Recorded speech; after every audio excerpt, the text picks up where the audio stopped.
Yeah, and we are live now, starting off the rebellion a few minutes late, getting rolling. What's up, everybody? Welcome to episode 2 of the Akashic Playground. I'm so excited you're here. I'm so excited for my guest today. We are going to be talking about the timelines that we are leaving, the timelines that we are entering, and how we can live and thrive in the shift. My guest today, Kara Melendy, is truly one of my favorite humans on the planet. Y'all say hello to Kara. I'm going to read you Kara's bio, and then I'll share with you a little more behind the scenes about how Kara and I know each other. Although this woman, you're so dynamic and so amazing. I definitely want to take a moment and read from the notes. Kara Melendy, this is her, y'all. She has supported thousands of light workers, healers, and visionary women in creating spiritual wealth and financial success. She is a master at helping you tap into cosmic intelligence and connect with your unique blueprint for success so you will align to your highest path for this earthly journey. She is an astrologer, certified Akashic record practitioner. She also holds a master's degree in psychology, in addition to being trained in many different energy practices. EFT is another one that you have. I love that you listed your woo above your 3D credentials in this world, because you are a studied, learned woman in the world. Her first business was a private practice as a psychotherapist, which gradually evolved into the work she's doing today. Wisdom from each of these modalities is incorporated into her work. Oh, this next part, y'all, makes me emotional because I've witnessed this myself. I've had a front row seat. Kara's gone from struggling entrepreneur who is overwhelmed with debt to reaching the 7-figure mark in her business. She's on a mission to help as many other light workers as possible do the same. She lives near the ocean with her tuxedo cat and hubby and considers herself a mermaid at heart. Kara, I love you so much. I'd love to share just a little behind the scenes of how I know you. And that is, Kara was one of the very first students in my class. As my mission grew and I began to attract other visionaries who were here to learn the Akashic records, she was part of my first Zoom classroom full of students that I've had the beautiful witness of watching you all thrive over the years, because there's an evolutionary change that happens as you do this work, and then your life, as you know, continues on this trajectory. So to witness it has been such an excitement. And you're Canadian, you live in Canada. So like I said, we met on Zoom and our paths crossed in the physical several years ago, Kara being the mermaid. We were both in Miami at the same time. And it was a Taurus eclipse, right? And isn't Taurus in both of our charts? It's our moon. It's our moon sign. Yeah. So it's like that emotional connection. And we did not plan that at all. Like, it was just like, we were meant to meet at that time. It was destined. We even did a ceremony on the beach in the pouring rain, but it was amazing all the same. Oh my God, it was amazing. All right. Constant professional here. I forgot to turn my do not disturb on, and somebody just tried to FaceTime me. All right, let me come back in. Thank you, everybody. Professional as I am. And Kara, it was such a beautiful meeting that we had to have. The stars were definitely aligned. We got to do that amazing moon ceremony on the beach together, and there definitely has been such a deep emotional bond between us over the years. So it's so great to have you here. Let me just shut up and let you talk for a second. Welcome. What do you want to say to everybody, Kara? Oh, it's so good to be here, Emily. And I mean, I don't know if you know this, but I often talk about this journey of like finding the Akashic records and finding this amazing woman online. That's Emily here.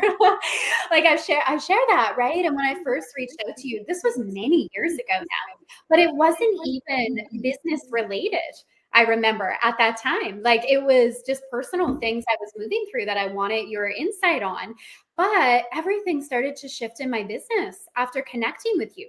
Like these downloads just started coming in of the direction I was meant to take my brand. And I just knew I had to go deeper in the records. And that's why I, took your certification. But I remember initially just being really drawn to your energy.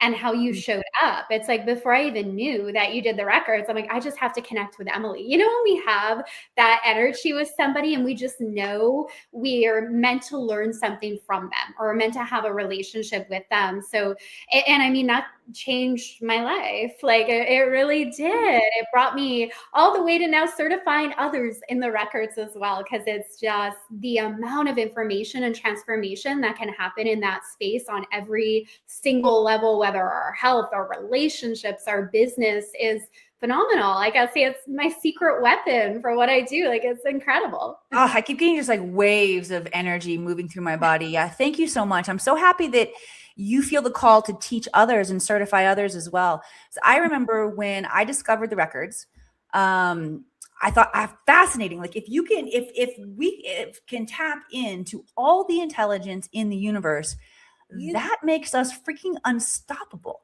Right. Oh, And definitely. so then once I recognized that I had a knack for reading it, but it wasn't just me, like all humans could do this. I saw this vision of the world of like what happens when every human on the planet remembers that this is part of our divine design. And that became, really the crux of my mission, is to help people remember that we're connected to this space, because I dream of living in a world where we're all tapped in at this level. Totally. And I think we're moving into that world more than ever before. I mean, so many of us are already there. So if enough of us have that connection and we're operating in these higher realms and higher dimensions of consciousness, planet is shifting and we're already feeling that in an incredible way. And I'm sure we'll dive more into like the 2026 and like, I'm already feeling the shift in December, though. It's like a whole new wave of energy is coming in, and it's just all over. Whether you look at the numerology or the astrology, like so much is pointing to new timeline. Like as a collective, we are. And 3i Atlas, dude, which is, again, we didn't plan necessarily to be live today and to be holding frequency and space together, while we have this once in a lifetime event, this opportunity to, up level our consciousness, our intelligence, our understanding of who we are. So just, what an honor to sit with you here today, girl. I also just want to say one more thing. Thank you for the accolades around the Akashic records and how my lineage has supported you. I've learned so much from you as well. You turned me on to tapping, EFT tapping, which has removed so many of the physical blockages from my body. And you and I had the kind of relationship where if there's a personal struggle in our lives, like we'll reach out to each other and be like, hey, what are you getting? What are you getting? How is this aligning? So it's just really, you're a tremendous asset to me too in my life. And I'm just so happy to have you here. I think having that support is so key. I was thinking about that. Like Emily and I have had this thing the past year or more where because we've moved through some big stuff. So we'll reach out and just be like, can you hold space? This is what's going on. And I think we all need those connections, just knowing like I can reach out, I can share what's going on. And it's not like I'm dumping all this information on you, but just like, I've got this, but knowing that you're holding space as well, it just changes the energy instantly. It does. Having high level friends and colleagues in your pocket that can hold space, because we're subject to the same human distortion of this field, right? And so we're not absolved of experiencing the density, the distortion, or having to move through our own karma and, what our soul has agreed to learn and move through in this lifetime. So good stuff. All right, Kara, let's play a little game. You want to play a little game? Sure.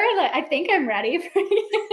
All right, y'all, I want you to help me blow up the algorithms right now. Y'all play some games too. Remember being a kid and just like your finger hitting that button on the elevator, right? Do that for me on hearts, likes, blow up the algorithms. Let us know where you're tuning in from. All right, so Kara, we are going to play a game here. This is called the Cosmic Snapshot. Okay. All right. You get a one-word answer. Okay. One-word answer. Only one-word answer. Okay. What is the one word for the astrology for the next 12 months? Expansive. Wow, right on. Okay. One word for what people are craving right now. Connection. Oh, that's a good one. Yes. Okay. What's the one word for the energy of 2026? Mind blowing. Just Oh, wait. yeah, get some. I love that. All right, Kara, I have some other questions here for you. From an astrological perspective, let's get into more of, what's coming for the next year. What do you notice that people are most excited about right now? And you even mentioned like you can feel the energies now in December. Like what Mhm. what are you feeling? What's coming in? Yeah, there is a releasing of karma that we've held on to, I would say, for lifetimes. And the astrology behind this is we currently have Saturn and Neptune conjunct. So that just means they're together, they're hanging out together at the very final degrees of the zodiac. And for them to meet up in these final degrees, it's like releasing stuff we've held onto again, like I feel lifetimes. So we're going through this massive death and rebirth. And I think so many of us are looking at what is this new identity I'm stepping into, and the very real humanness of that death and grief process of what we have to let go of. A lot of soul agreements are ending with this as well in relationships. This doesn't necessarily mean the relationship ends. Sometimes, yes. But it does mean, I'd love to hear if you're feeling this too, Emily, we're at an important choice point where the decisions we make now, and I don't want this coming from pressure, but they really change the trajectory we're going to walk. It's like whether we stay in this relationship, whether we stay in this old identity, the decisions we make now are key. And we know from the records, like I learned from Emily being certified in the records, there's no judgment in that space. If judgment comes in, that's our human ego. There are certainly paths that are more aligned to our highest path, I feel. And so we're at just all this energy coming together, the healing, the releasing, the death, the rebirth, and the decisions that we're now faced with as we move forward. Now, as we move into next year, February 20th, an important date to keep in mind. I'm sure the intuitives here may have already been feeling something around that date. No, I think that's the day I'm speaking at Conscious Life Expo. No way. I Oh, think that's the day. of Yeah. course. Divine timing, divine alignment. Sure. So that day, we have Neptune and Saturn conjuncting at the 0 degree mark of Aries. So they're moving from the very final degree to the very beginning. And that's like new timeline, new energy, because Saturn's all about, well, more about physical 3D structure, right? Discipline, devotion. Neptune is about the ethereal, who we are beyond this physical body, this human experience. So those planets coming together at the very first degree of the zodiac, like we're understanding our creative potential in a new way, our role on the planet. So December is just this energy where we're kind of feeling it all converge, like we're sensing something really big is happening, but we're still in the releasing. Are you feeling that too, Emily? I'm Oh my curious, comment or anybody tuning in if you're feeling this. Yeah, what are y'all feeling? I'll get raw and just share with y'all here because that's really what the Akashic Playground's all about. Although we're not really at that after dark part of the segment, that segment of the show yet. Y'all remember Akashic Playground. We're gonna play on the playground. We're gonna have some fun, and then we're gonna go into the Akashic Underground, the more rebellion, and then. Well, then we're supposed to go into Akashic After Dark, like the secret stuff that you don't talk about. But I'm gonna go right into that since Kara's asking and it's relevant. All right, yes, total shift in relationships, closure of old timelines for me, specifically what it looks like. So, gosh, where do I even start to make this the most concise and succinct? Because my human is still going through it. So, y'all, I separated from my husband, the kid's dad, back in 2019. And it was really challenging. And I think this is an important thing to talk about too, because closure is an important aspect that comes in when relationships are shifting, when timelines are shifting. And I don't know about y'all, but I was not taught the 4 steps of closure. I don't even really know what they all are right now. They just illuminated in my field not too long ago. And I realized, oh shit, I haven't, that's why I'm still hanging on to this marriage, this relationship, when truthfully, I want us both to be able to close that chapter and move on. And it's affected other relationships in my life and it's affected me. I recognize that it's again, there are 4 patterns of basically like how we deal with trauma. One is balanced and the other 4 are, or the other 3 are some way that we're out of balance. But mine is the avoidant one. Oh, yeah. You want to talk about those? What are those? What are those called, Kara? Yeah, it feels like, do they maybe overlap with, like, as we're moving to grief as well, like the anger, the avoidance, or is that different? They're probably overlap, maybe. I'm sure there's overlap there. I think this construct, like some people can get aggressive, some people can pull away. Okay. Right. And so I go into avoidant tendencies, which is why I avoided the completion of our divorce papers, which is so freaking weird.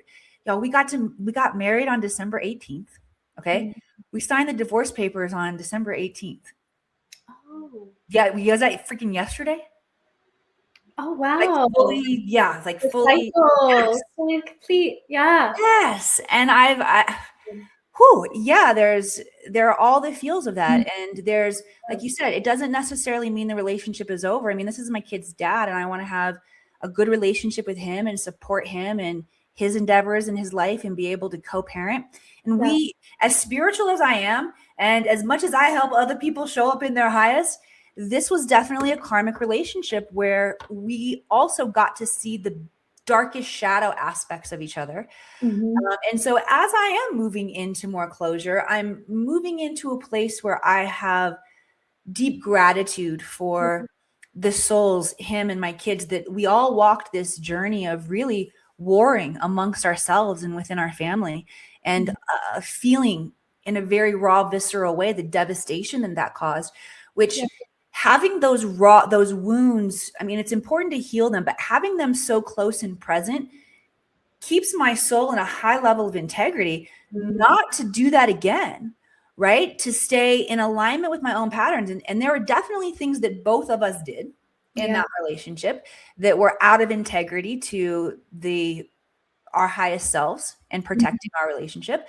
I can only take responsibility for my own, which was, oh my gosh, my nervous system was so unhealed and so unstable. And I didn't have the tools to recognize first that that's what my challenge was. I mean, I had not only anger and disappointment and resentment from this lifetime, but y'all, got it from our past lives, and I didn't know how to regulate or heal my nervous system in order to heal. And I took all of that, venom into my family dynamic, and it sucked. And so I have a high level of awareness not to do that again.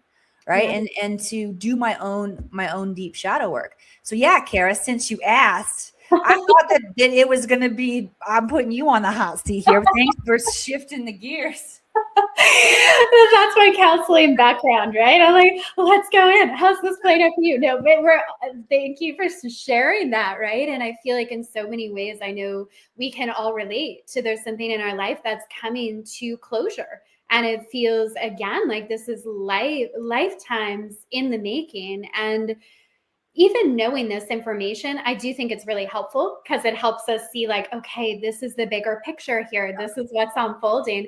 But it's still very human to like move through all of it, right? And but I always love and admire how, you share your journey, Emily. Like, that's always something I admire about you. And I know I've told you this too, like, which I think is such a gift. And like, it shows all the healing is your ability to connect to emotion, like just so beautifully and express that. Like, I think that is a gift. 20 years in Hollywood, you'd hope I'd take something from that past life, right? Thank you. It is a gift to be in a place of full self-expression and to model that for humanity and say it's okay to let your freak flag fly, and share and like be vulnerable. Let your guard down. Totally, yeah. So I mean, that's a huge astrological shift that we're feeling, right? Yes. Huge. And the other one within it all is okay, so I'm just trying to think dates. We had so much happen this year. Like usually there's like one outer planet that's changing signs, so it's like easy to track. This year, it's like so much movement, so much change. It's just been wild. But Jupiter, so in June, mid-June, we had Jupiter move into Cancer, and it's going to be there until June of 2026 as well.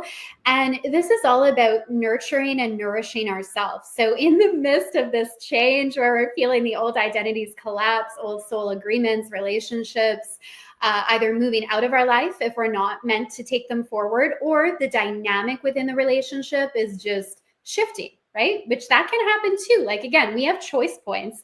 So I feel for many of us, it's like, okay, this could continue with the new energy, or we leave it. Like, we still have our free will.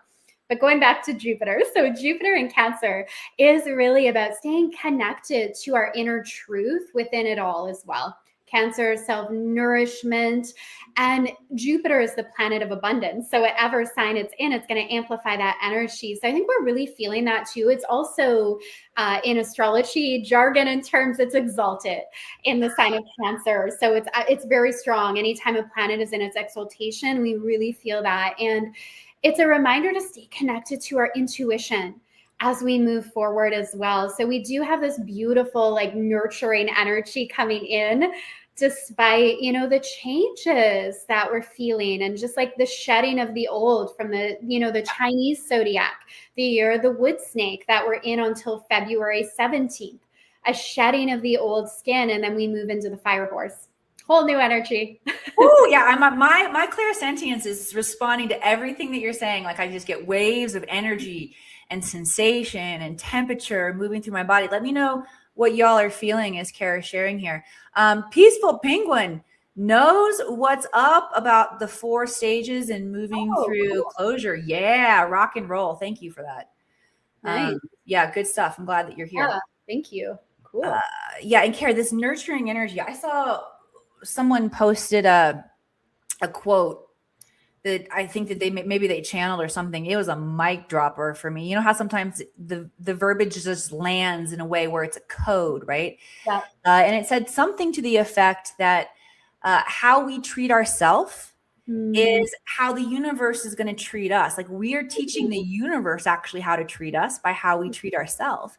And so this idea of the invitation to nourish the self with the abundance that's available, I think that, like, this feels like a map to me, y'all, in terms of creating wealth. And that's something that you have just had, so much success at, and you've vulnerably shared your journey and behind the scenes of what it looks like, and helping others do the same thing, which so many people, like, they'll get to that point of wealth, and it feels scary to let other people know how we got there, right? Or we get to a certain state of,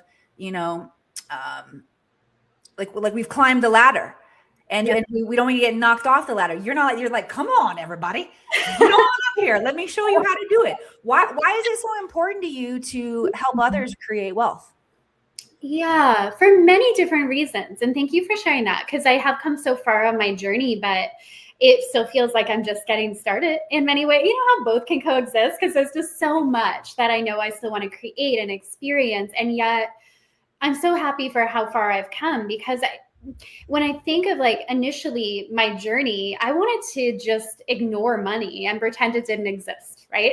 But it's our exchange on the planet right now, so we can't do that. And one of the many lessons my business has taught me is that I better look at my relationship with money. So I remember initially even being in private practice in psychotherapy and trying to grow that before going into the online world, really looking at my relationship with money. Like, what is that dynamic? And having to face that I was avoiding it, or that I was afraid to sell, or that maybe I had some taboos around money that it's not right to talk about. And Money shame. Yeah, shame. And it wasn't serving me. So I was actually grateful for other people that came into my life, or that I would see in the online world, who openly shared their journey with money.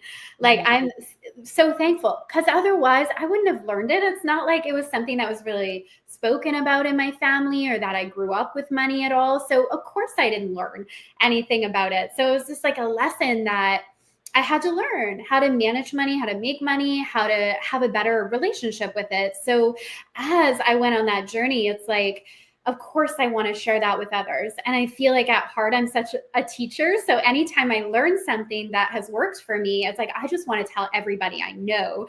And whether that's in my business or my life, it can even be when I find a new clothing product or skincare that I love, or a book I love. It's like, have you heard of this? Have you tried this? Like, I just want to share.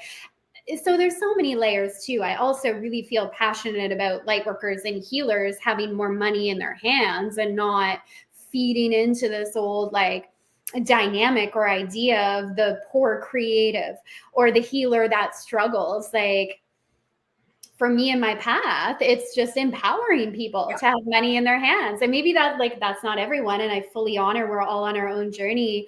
But for me, it feels like it is a piece of my mission. And it has become a big part of my message, really. And I think it's because it didn't come naturally.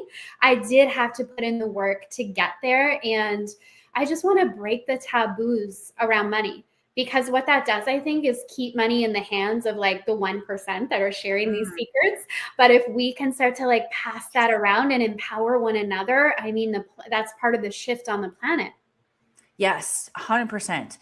I also feel like, it's part of our job to shift that dynamic, is to open up and to learn to receive and to leave behind those old stories. Yeah. And one area where you've really helped me, I mean, everybody, you guys can see her energy is just so peaceful and angelic and calm. And Kara would get on and do videos and say, hey, you can just choose something different. Like you're writing your own story. I choose differently. And I'm like, hells yeah, I'm going to choose differently too. Like she made that look easy. I'm going to do it too. And it's so beautiful. Just like who you are invites us into a gentleness in our shifting. And so, yeah, thank you for showing up in that way. Aw, thank you for reflecting that back. I do like to say that, like, we can just choose again and not to, bypass that can be like a sticky thing, but also maybe we don't have to make it as hard as it always is. And like there are multiple timelines available to us at any moment. And if we're not happy with our experience, it doesn't mean there's not work to shift it, but it begins with that choice of like, what do I desire? And being bold enough to like claim that and lean in, right? And that's another thing business has really taught me, and I'm so happy the records can guide me in this as well, is like that continual reinvention and evolution of the self and like leaning into new edges that feel really scary.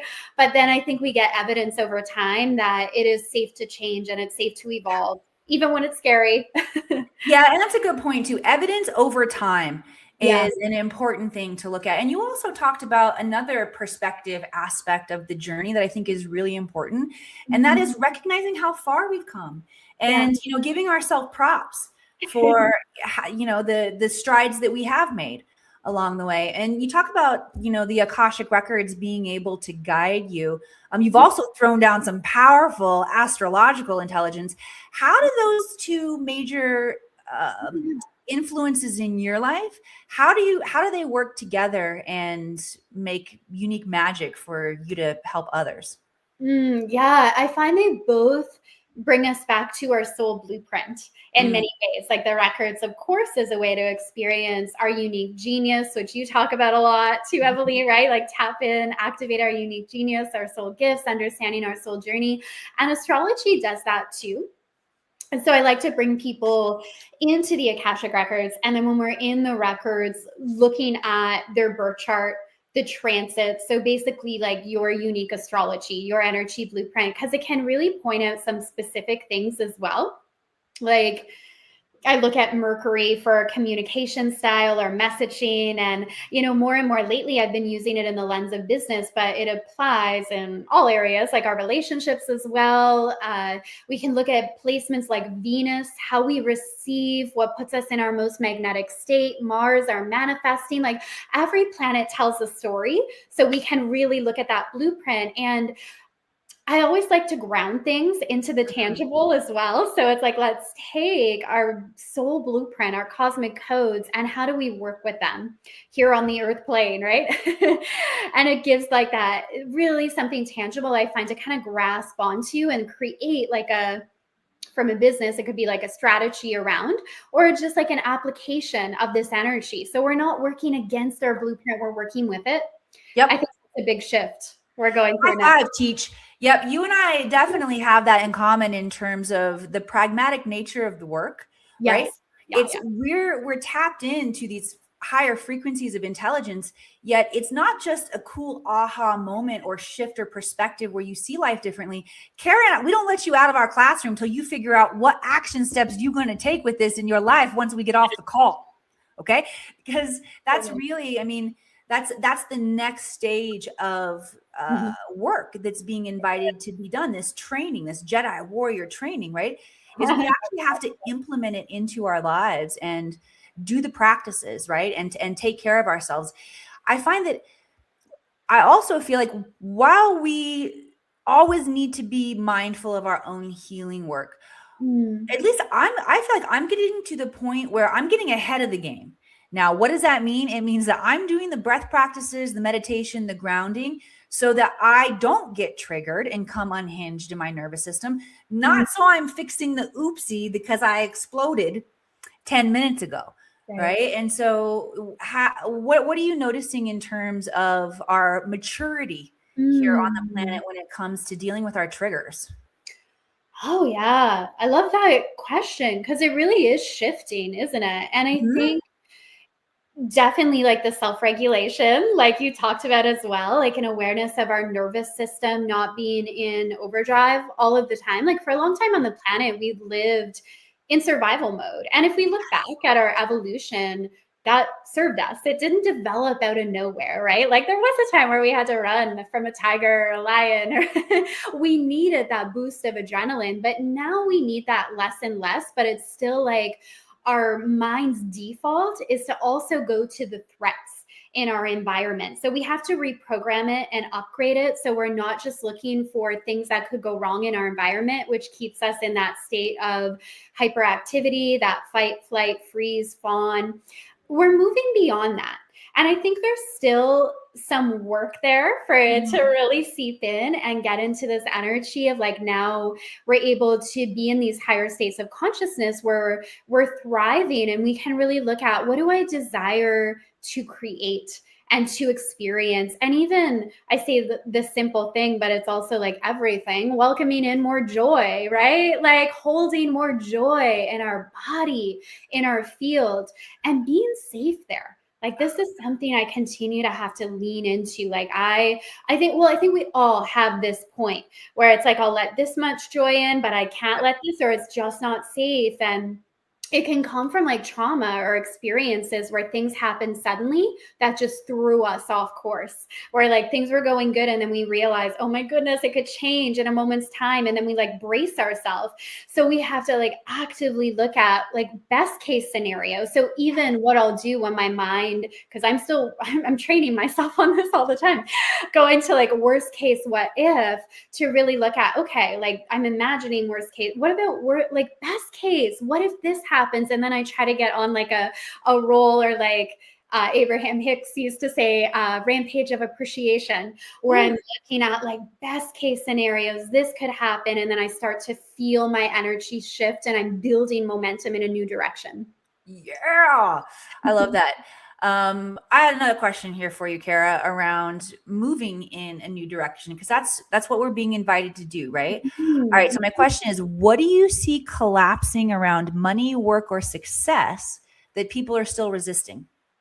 Oh, that's interesting. A lot of old systems and structures are falling away. And I think that's where we're seeing the change in our economy. And we could go into panic around it, or we could just look at it's changing for the better and we are part of shaping that. Sometimes it feels like the messy in between, right? We're like, is it changing for the better, or we're panicking? You said that, like the messy in between, because I feel like we are in the messy in between right now. And again, we are responsible for what direction we're going to go. And this is where the mind taming, like when Kara talked about, our default mode is to go into worst case scenario. Although as we imagine what could go right, we are uploading that possibility and consecrating it into the field, into the records together. So it really, it's a critical time where we're all on a mission and being called into this projection into what could go right. Because how we perceive the story of what's playing out here on the planet collectively creates it. It does. Yeah. We're powerful, right? Like, I love that you bring that in, Emily, because I've been saying that as well. Like, notice where we're just reacting to what's happening. And instead, it's like step into our power and remember we're part of shaping where it goes. And we all have a role. So not just reacting, but we're shaping it, we're creating it. And I'm even, my brain thinks in astrology terms. It's like, we do have Pluto in Aquarius now as well. And that, throughout this past year. And that's where the community focus is coming in and the new world. Like, it really is. Prior to that, Pluto was in Capricorn. So, we've been in, I would say, even like the last decade, we've been seeing those old systems start to crumble. Now it feels like everything's accelerated because our perception of time is changing. I feel that too. I'd love to hear what others are experiencing around that. I really get the sense that it is like we're not seeing it as much in the linear sense anymore, but the universe works in frequency and energy anyway. And we're recognizing that more than being confined by linear time. And that speeds up our ability to manifest and to create as well. But yeah, Pluto in Aquarius it's a huge shift that's going to be bringing in new systems and structures where community is more important than ever before. So coming together in spaces like this is key. Not on our own. We're learning and growing together and holding the vision where we can have abundance distributed differently on this planet. And it begins with a different relationship with abundance and recognizing it as part of who we are. But like, I feel that for sure. Like, Mother Gaia, like, this is a beautiful place to be. Like, we haven't come close to realizing the full potential of this earth. Yeah, so I'm with you on that. I mean, I understand those out there who say, like, I'm done. After this incarnation, I'm out. Peace out. Good times, right? Although I see so much potential for what it is that we get to create here in the new earth. And I don't hear a lot of people talking about our collective responsibility to imagine that into the field right now by taming our mind and not playing into these artificial timelines that are on the news. If y'all watch the news and you're watching what's playing out there in the projected reality, it's going to trigger your fear, the distortion in the field. Your mind is not going to be able to work in its highest potentiality to bring through the vision of the new earth. So I feel like we're shifting into this rebellious part of our show where we talk about the other things that aren't being talked about and holding ourselves more accountable. Where do you think we as humanity need to hold ourselves more accountable, Kara?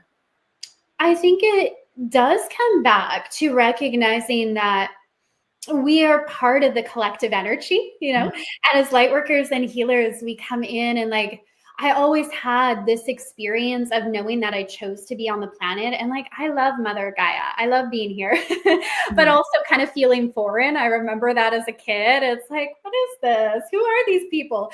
But then knowing like, oh, I am meant to be here. So, I guess to say our souls are here for a reason. And I think it's owning that power more. Like, it just goes back to less reacting, more creating. Power to the people. That's Pluto in Aquarius as well. The more that we recognize the power we hold. And when I say power, I use that word a lot. I know it can be charged. I think we're changing the definition of power on the planet. I don't mean the way power has been used in old systems of like power over, a manipulation and misuse of, like, not that at all. I mean a power that's connected to source energy, our truth, love, and bringing that forward, I actually think is really important on the planet. So changing the definition to power, which it should have never been, like we saw anyway, to a new understanding of it. Yeah.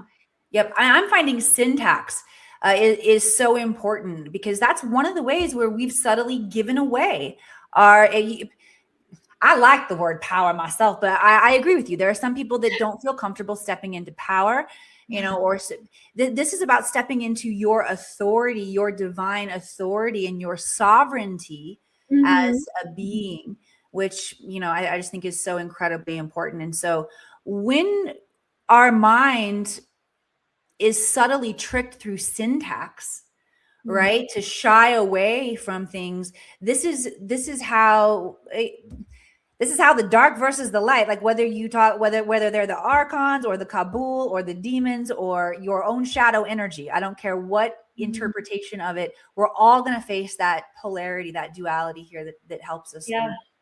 And eventually we get to the point where we realize, oh, all I have to do is reframe that.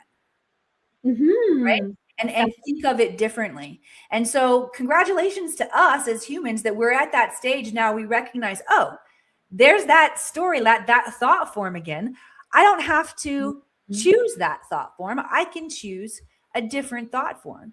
And once we program ourselves with the proper thought forms, then, you know, it's our brain's function. It's its job to answer the questions that we ask. So the questions that we ask are super important because your brain's going to go seeking evidence for whatever question you ask. So don't ask questions like, why am I so broke again this month?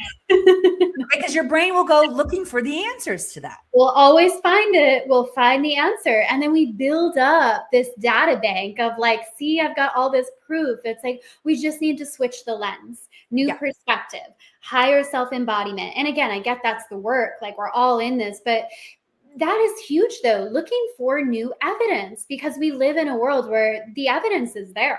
The evidence of you being abundant and thriving, we just got to train ourselves to see it.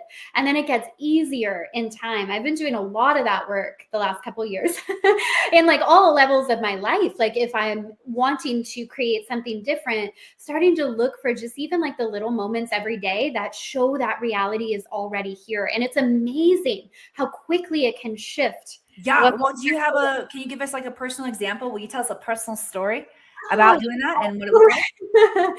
Oh my goodness. In so many areas. I mean, you know, even I feel like I'm at a time now where, you know, things are flowing so beautifully in my business. And yet I feel like I've changed so much over these past few years that it's also time for like a reinvention for me. Right. It's like at this turning point. I mean, it was so much I went through with my husband, Connor, and like his illness and that sickness and like running my business at the same time. There was such a strength I had to tap into throughout that. And, you know, I guess like I could have gone into like a victim thing. Like it's so hard for us. It's always something, one thing after another. But instead, I chose to look at like, how am I called to grow within this experience as he moves through, you know, major surgeries and like all of this to continue holding on to knowing that I can grow through this, that I am still loved, that things are working out. And it doesn't mean it wasn't hard, but through it all too, I saw, wow, like that inner work is paying off, like in the sense of like, I'm still here, I'm still growing. And I've been able to strengthen my mind to actively look for like what is working for me instead of like, life sucks. What did we do that we're being punished or like the karma? It's like, no, I mean, we've grown, it's even like as individuals stronger than ever because of those experiences, like just finding a newfound strength and confidence and reassessing what really matters too, right? Like what matters and what really doesn't. Yes, 100%. Like priorities, and like I can be very driven by success and accomplishment and what it is that what cool project it is that I'm gonna work on next, right? Yeah. And that definitely has been something that I've looked at over the past several years and prioritize differently because I definitely have experienced burnout over the last couple of years. Does any burnout come through your field? I mean, I will say this. We've known each other for like over a decade, Kara, and I have had mentors, business mentors and spiritual mentors that I have seen burn the F out, like disappear on the internet for years. I'm like, where did they go? And while I've experienced like some exhaustion, some burnout, I haven't had like the pivots. You haven't had the pivots. I've seen us both stay really consistent over the past 10 years, but doesn't mean like you said, there haven't been challenges. Did you experience burnout? Oh, I mean, waves of it, maybe like you said, waves of it. So how I see it is, I love what I do so much that it is life-giving. to me. Like it's life-giving in many ways. I love it. And if it no longer is, that is where I pivot. So it is that reassessment of like, what's draining me? Because I find burnout happens when we're giving more than we're allowing ourselves to receive. Yeah. Always giving and giving, but the universe is always wanting to bless us and give to us, but are we letting it in? So yeah, I think I've had waves of burnout, but not like I've seen the same. I've seen people just fully drop off, have these 8-figure businesses that they walk away from because they're like this, and maybe, you know, that's their path. Like, again, I fully believe all on our own path, but I also see it as I really want to build a legacy more than fleeting success. So again, like I'm so happy with everything I created in my business, and yet it still feels like there's so much more. Like I'm just getting started, even though I'm so grateful. So it's that long-term vision that is really big as well. And I mean, very, you know, self-care as well. Like just knowing what replenishes me and prioritizing that. That's really important to me. Like even having those times, like even just, and I know it sounds simple, and self-care does go so much deeper than this, but maybe it's my Cancerian energy. I'm a water sign. I'm a Cancer sun, Venus and Mercury. I have a bubble bath every night, and I have this beautiful like tub that I love, like a jet tub, and I have candles in there. And it's like as soon as I get in the water, I feel my body relax. So in the summer, you know, it can be pools or ocean. In the winter, it's the tub, but it works. Well, I have definitely noticed your priority on self-care and how that relates to the expansion of your business. And being an entrepreneur, man, is so fun. And I'm realizing as we're talking here, neither one of us were trained professionally before we started doing this work to be entrepreneurs. I was an actress, right? You've got like high-level degrees in psychology. You're out there working in, you know, the mind medicine of the planet. And so when we both had the soul calling to show up and teach and to help others in this field, we had to learn business along. Totally. Yeah. And one of my favorite mentorisms along the way is like entrepreneurship is a game of treading water. It's who can tread water the longest with the brick above your head, right? So I know you've learned so much about entrepreneurship through this journey. What kind of entrepreneurs do you think are going to get left behind when it comes to 2026 and how we're shifting? Maybe what mindsets do you think just aren't going to work for entrepreneurs anymore? Yeah, I think they're, like you said, with the, you know, just treading water, even there is a persistence that we need to have and an adaptability. I think those will always hold forward because the world is changing. We are shifting all of the time. I always say like the entrepreneurial journey is like the self-growth course. I'm like, I love personal growth development. So sign up to be an entrepreneur because I'm constantly bumping up against belief systems, patterns that I have to shift in order to grow. So I think that is a big thing. I think we really have to be passionate for what we're doing, or else it's not going to be sustainable. That's where eventually we walk away, even if there's external success. This doesn't mean we always love everything we do. So I don't want to put that out there either. Like, I look at the bigger picture. So I like to ask myself, is this moving me toward the vision? Would my future self thank me for this action? So there's certainly times that I might not feel like showing up and doing the reel. Or like, you know, or posting, but I'm grateful that I did. So I'm looking at the bigger picture. So there are those moments. I'm not saying like, oh, I'm loving every second, but overall, I think we really have to have a passion for what we do. We need a bigger mission, and Year of the Fire Horse has a lot to do with adaptability. So in Western astrology, I see it anyway, is relating to like the Gemini Sagittarius axes. And Gemini is all about flexibility. And you're the Gemini, yeah. So those traits, those archetypal energies of being willing to pivot, not staying too long. If something isn't working, it's like get the data, pivot, be willing to grow, be willing to evolve. Like that energy is going to be key. Learn fast, implement quickly. Yeah. Another favorite mentorism. That one came from Ron Malhotra along the way. It's true, you know, and I've had to work on that because I am someone like Cancer. I'm a Cancer Taurus for my astrology lovers. So I love security, and I can sometimes sit with things a little bit too long. And I mean, Like I'll still move, but I agree. I think the quicker we're able to kind of move and take action and we're not wasting energy and indecision, it's going to be a good thing. And we're going to feel better too. Yeah. All right, let's move into some like more about Kara Melendy. Let's get into some intimate stuff about you in the after dark section. Okay. In terms of building wealth in your life, where did you really have to work to feel safe in order to get to the place you are now?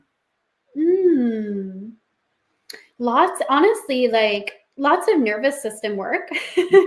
Something I've been doing a lot of lately, and I love to do this in the records, is breath work. And it's so powerful. Like with a background in psychology, I had heard of breath work for a long time, but not like the deep breathing. You're in a session for like an hour and you're just focused on your breath, like breathing in and out through your mouth. Like that's been a game changer, for me. So there's many tools. EFT again is one of my favorites. So nervous system regulation is key because it almost all comes back to safety. So and initially, like I had a big quantum leap in my business. So like, more than doubling, I would say that was big for me, more than doubling my income in a year. It was a game changer. Things forever changed since that point. So that was a big leap at once. I would say, though, I did have the energetic foundation for it because I was affirming it along the way. So we can all do this, right? It's like energetically, emotionally preparing to hold what it is we desire. So, with money, with abundance, it was doing that inner work as well as identity work, really affirming of like, an affirmation. I got this from a podcast. I think Denise Duffield. I'm not sure if I'm saying her name, but I try to give credit if I can. But then this was years ago. She had this affirmation of like, look in the mirror and say, this is the face of a wealthy woman. And I really started to do that because a big identity shift I had to make was that people that had money were fundamentally different from me. So beginning to see that this is the face of a wealthy woman, I can still be me. I can be feminine. I can be soft. I can be all these things that maybe I thought wouldn't work. And yet it can work and I can have money. And we all can, right? It's like we can all affirm that. Oh, yes. I like totally felt the chills go through my body. And I've heard you say that before and have done it before. I'm like, oh, yep, this is the face of a wealthy woman. It's a good one because it's that identity work of like, this is me. Like, this is the face, like claiming it for yourself. Yeah. And identity work is not easy. So I'm curious, what does it feel like for you in your body, Kara, as you're shifting identities? That's a good question. I'm like, how does it feel in my body? It's like this excitement, but I could frame it as like a nervousness all at once. You know how those energies can feel the same in your body. So I choose to create the narrative of excitement while honoring that there's a part of me that may be afraid. But it's like this heightened energy that maybe I'm not used to quite like holding yet, but that's what I'm expanding into. And it's something I actually just started this a couple of days ago, doing a branding board where I'm picking like these for tangible tools, picking these images to really feel into who is this next like iteration of Kara, this new identity, and just having the visual there. Well, what'd you put on the board, Kara? We want to know what you put on the board. I guess gotta be like, you gotta see it to feel it. It really is more like a refinement in my brand, but I'm really stepping into like the glam. I want to really play up, which is me, like the glamour, the luxury, and but that work of like the depth and the alchemy too. So it's kind of just this new energy, I guess, of a new understanding of spirituality in like our world today and what that can really look like. But follow along to see the new visuals. Yeah. And Kara, let's plug you real fast. Where can they come follow along with you? Yeah. So Instagram, just my name, Kara Melendy. I'll pop up. I actually still do a lot on Facebook too. So again, Kara Melendy. I'm on YouTube as well. And I recently, like this past year, did a podcast, Born for the Stars. And so that one's called Born for the Stars, which that just felt in alignment with the shift of Jupiter into Cancer, where it's exalted. I've been wanting to do a podcast for a while, but it wasn't feeling right. It wasn't like procrastination it just literally didn't feel like fully landed. until that timing. And then I'm like, okay, it's time to run with it. So that one's Born for the Stars. And yeah, I'm doing a lot. I'll have to get Emily on there as well. Yeah, you know what? Come on, girl. We had some fun on there. I can't wait. Yeah, totally. All right, Kara. Well, as we are wrapping up here today, I have one last question for you. Tap in and channel some insight and some guidance for those of us humans who are standing on the edge of a timeline right now. So if somebody is standing on the edge of a timeline shift or a crossroads, and really, I mean, I think probably all of humanity is right now, right? Because we're on this crux. What is it that we most need to hear? What I'm hearing coming through now is the reminder that you've got this. You've done this before. You know, on a deep cellular level, how to change, how to evolve, how to grow. Lean into that remembrance, and you're not alone. Your spirit team is there. Your higher self is guiding you, and you have support from beautiful communities like this. So begin to tell that story of, you know how to transform, you know these cycles of death and rebirth, and you know you're going somewhere beautiful. Declare it, anchor it in.